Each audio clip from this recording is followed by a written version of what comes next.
Jadi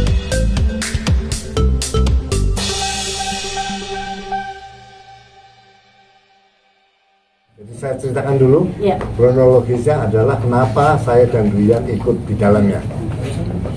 Pemilik dari tanah dan tambang batubara di Jambi itu adalah Herman Tisna, sahabat kami lama, puluhan tahun.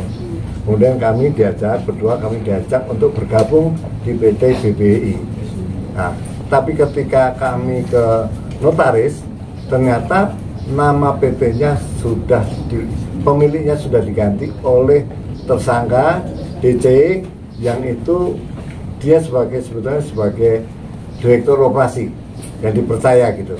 Jadi dalam hal ini ada dua kasus. Pertama, kasus pembajakan atau perampasan dari tambang batubara itu sendiri. Perusahaannya diganti, PT-nya diganti kepemilikannya. Yang kedua, pemalsuan akte, yang notarisnya pun sudah diperiksa. Yang kedua adalah penjualan tanah, dalam hal ini tanah di Jambi di tepi Sungai Batanghari, itu ada pelabuhan jeti.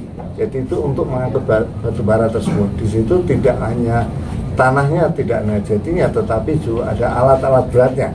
Jadi memang sudah operasi, tapi tahun itu terabaikan oleh pemiliknya Pak Herman, karena batubara waktu itu belum begitu booming. Nah, kemudian tahun 2021 Pak Herman ke sana, ini ternyata sudah diganti semua. Jadi pemiliknya tidak diakui, Pak Herman juga sudah tidak tercatat sebagai pemilik dan sebagainya. Ada pemalsuan surat. Akhirnya tahun Juni tahun 2023 saya Madrian sama Herman ke Jambi untuk mengurus itu. Nah, kami laporkan, jadi ada dua peristiwa.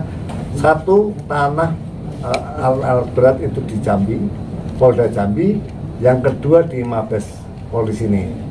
Dalam hal ini terima kasih untuk Polda Jambi yang responnya bagus, sehingga tersangka sudah dinyatakan tersangka dan sudah ditangkap. Nah, kami harapkan juga Mabes Polri di sini mudah-mudahan segera juga memproses perkaranya. Jadi ada dua perkara. Demikian. Terima kasih.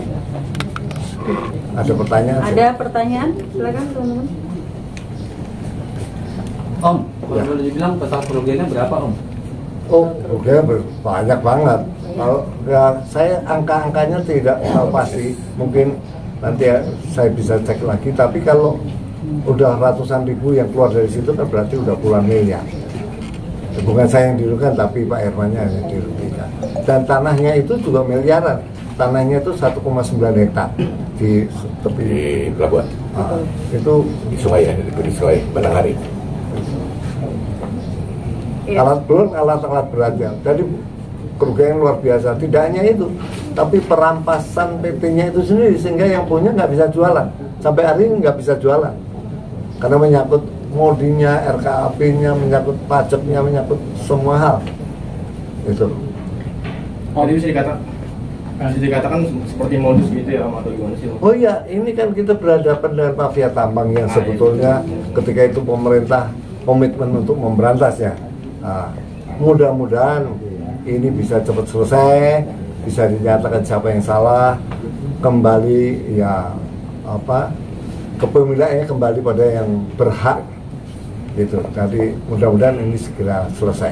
Mungkin sudah beroperasi berapa tahun, apakah Om Roy juga ikut invest di dalam situ atau seperti apa sih Om? Sebetulnya kan mau, tapi kan kemudian nggak bisa, bermasalah. Justru itu ketika kita mau masuk di dalamnya, kemudian kita baru tahu kalau itu bermasalah. Gitu.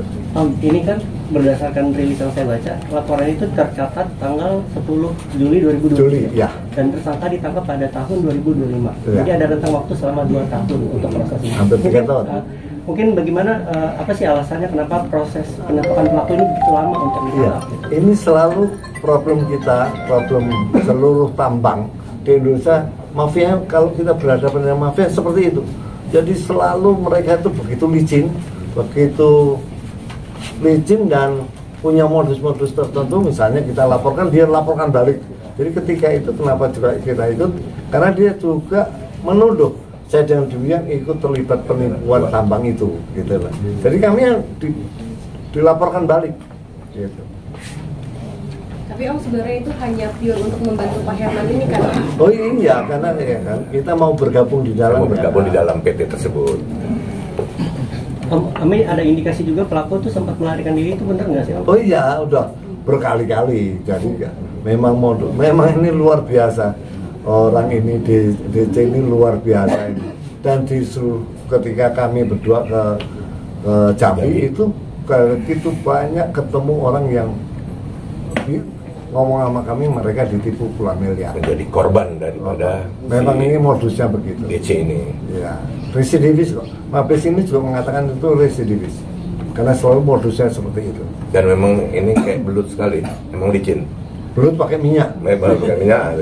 Mereka sudah manggil dari Polda maupun Mabes, yang saya dengar. Mereka udah manggil DC ini. Dan mereka sempat datang. DC ini sempat datang, diperiksa, tapi nggak tahu. Begitu besoknya lagi ada pemanggilan lagi, dia nggak datang. Udah kabur. Berkali-kali. Dan seperti itu, terulang seperti itu, sehingga makan waktu berapa? 2 tahun lebih. 2 tahun lebih ini kita makan waktu. Gitu. Dan untuk kali ini tertangkap, tapi baru masalah pelabuhan. Yang kami harapkan juga Mabes Polri juga melihat kasus ini juga segera menindaklanjuti laporan kami sehingga ditetapkan lagi sebagai tersangka, dan kemudian mungkin kalau setelah kasus sana bisa ditarik ke Mabes ini. Om, ini menegaskan lagi Om. Jadi dari pemilik perusahaan ini kan menugaskan si DC ini untuk membeli sebidang tanah itu ya. Iya. Apakah dari pihaknya itu sudah menurunkan atau membuat sebuah surat kuasa untuk kepada DC ini untuk? Saya kira semuanya sudah. Saya kira iya. Cuman ada tanda terimanya, ada bukti transferan, dan dia sudah mengakui. Dan DC ini mengakui bahwa ada rekamannya, ada WA-nya bahwa minta maaf, Bapak sudah saya anggap Bapak sendiri, saya sebagai anak nakal mau mengembalikan, tolong jangan diproses secara hukum. Ada WA-nya nanti bisa kita share. Mungkin trigger Om Roy sendiri untuk tertarik untuk usaha tambang apa sih Om? Sama pernah nggak sih mungkin ketemu sama DC-nya langsung? DC, saya sendiri belum pernah ketemu DC. Ya pengennya kalau ikut nantinya dapat rezeki, ketiban rezekinya gitu. Apalagi sebelah saya ini kan. Sama mungkin trigger awal Om Roy ingin tertarik usaha tambang apa sih Om? Ya itu, kita lihat tambang kan suatu yang menggiurkan. Ini Om, berarti pelaku ini terancam hukuman pidana berapa tahun Om kalau udah? Saya nggak tahu secara hukum, saya nggak bukan ahli hukum, tapi yang kita harapkan yang sepadan aja, orang dihukum sesuai dengan apapun yang dia lakukan. Jadi kita berharap tidak perlu diperberat atau diperingat, sesuai aja. Tapi kan dia masih ada 2-3 masalah lagi. Yang laporan juga tidak hanya kami, ada beberapa yang melaporkan juga. Nanti kan akan terungkap setelah ini kasus ini diungkap, pasti kami yakin akan ada laporan-laporan lain. Dan saya harapkan, terima kasih buat teman-teman wartawan dengan diungkapkan ini sehingga terdakwa tidak bisa main belakang. Kami harapkan itu sehingga ya diproses secara hukum lah. Kami percaya teman-teman Polda Jambi sangat konsen, sangat profesional menangani, juga Mabes Polri Jakarta. Dan juga kalau masuk pengadilannya. Kalau masuk saksa demikian juga, hakim demikian, selama di teman-teman pers mengawal ini, saya percaya ini semua akan berjalan dengan baik. Om, ini kan kira-kira terkesan mengulur waktu ya, baik dari kepolisian, karena kan tangkap tangkap tahu-tahu lepas, tangkap lagi tahu-tahu lepas lagi. Saya kok nggak berani komentar. Sejujurnya saya nggak berani komentar. Ya, tapi satu hal, ya terima kasih lah pada Polda Jambi, semuanya sudah terlaksana lah.